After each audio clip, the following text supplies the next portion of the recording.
Hi, this is Bill Hoffman, and I'd like to give a short tutorial on the movable bar chords, in particular the major, minor, and dominant seventh shapes. So, learning bar chords definitely is kind of a stumbling block for a lot of beginners, especially when it comes to laying the first finger across. A lot of students don't quite get all the notes down and clean as they should be. Some people feel like their hand starts to cramp up and so forth. So I'd like to show you what I found out through over 25 years teaching, what seems to be the easiest way to jump into them. So, I'm assuming you know some of your basic 21 chords, or cowboy chords, whatever we want to call them here. So we're going to take them from an E major, an E minor, and an E dominant seventh chord. So how I like to approach them is I'll take the E major shape, and instead of playing it like this, I'm going to change the fingering around, use the ring, pinky, and the middle finger. Same chord. All I'm going to do is move it up a half step. I'm going to keep these fingers arched. Now I'm going to apply the bar.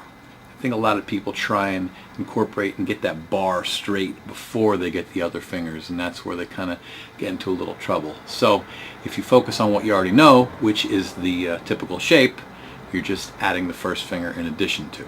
So I'm going to move up a half step to right here. I'm going to drop the first finger down.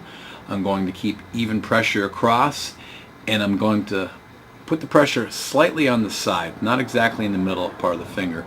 There's going to be a slight curve to the finger as well. It is key that you keep the thumb in the back of the neck. You want that for pressure, so it's kind of like you're squeezing between the fingers and your thumb. So here's now what we have, what we started from an E major is now an F major. We could just simply proceed to move it around the fingerboard. G major, A major, B major, etc. Now we'll take the E minor shape. So instead of fingering it with the index in the middle, we're going to take the ring and the pinky. Now we're going to move it up a half step. I'm going to drop the index finger down, keep even pressure, slightly on the side, thumb in the back. Now we have an F minor. From that point we could proceed to move it around the fingerboard. And we'll finish up on the E string with an E dominant seventh. So our normal fingering would be the middle finger on the first finger. We're going to change it, use the ring and the middle finger, which frees up our index finger. So now we're going to move this up a half step. We're going to drop the first finger down. Keep even pressure across, slightly arch it, and we're going to slightly push on the side, keep the thumb in the back. There's an F dominant seventh, or F7, G7, A7, B7, so on and so forth. Now we're going to jump over the A string. We're going to take those three shapes. A major, A minor, and A dominant seventh. So for the first shape, we're going to play the A with the middle ring and pinky. We're going to move it up a half step, and then we're going to drop down the first finger. Same as before. We're going to put even pressure across, slightly arching the finger and pushing on the side, keeping the thumb in the back.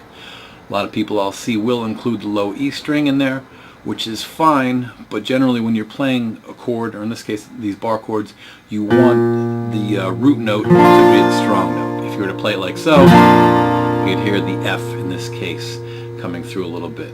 So we're going to stick with this. And another thing to keep in mind, 9 out of 10 times when you're playing a major chord with the root note on the A string, you're generally going to do what I would call a two-finger bar, like so. It's a lot easier to get into the shape, but the only problem with this is generally, if you were to arpeggiate it or to do fingerstyle, a lot of times you're going to be muting out the high E string.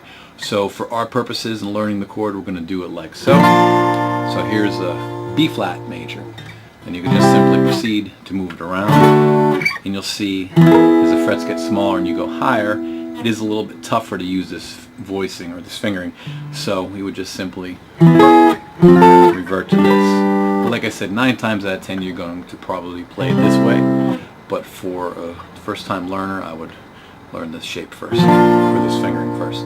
Okay, and we proceed to the A minor, change the fingering around to the ring, pinky, and middle, move it up a half step, drop the index finger down. So now we have an A flat, or sorry, B flat minor chord.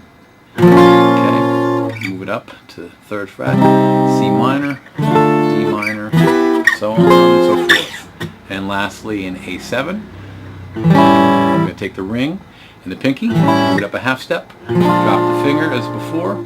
There's a C7, D7. Keep that thumb in the back, keep the first finger even pressure. Okay, so that should help you out with learning those 6 shapes. So if you're interested in more, hopefully this will be the first of many guitar tutorials I'll be doing. You can check me out on BillHoffmanMusic.com. I'm on Facebook, Bill Hoffman Music. I do Skype, and I have studio lessons in Kingston, Pennsylvania. Thank you.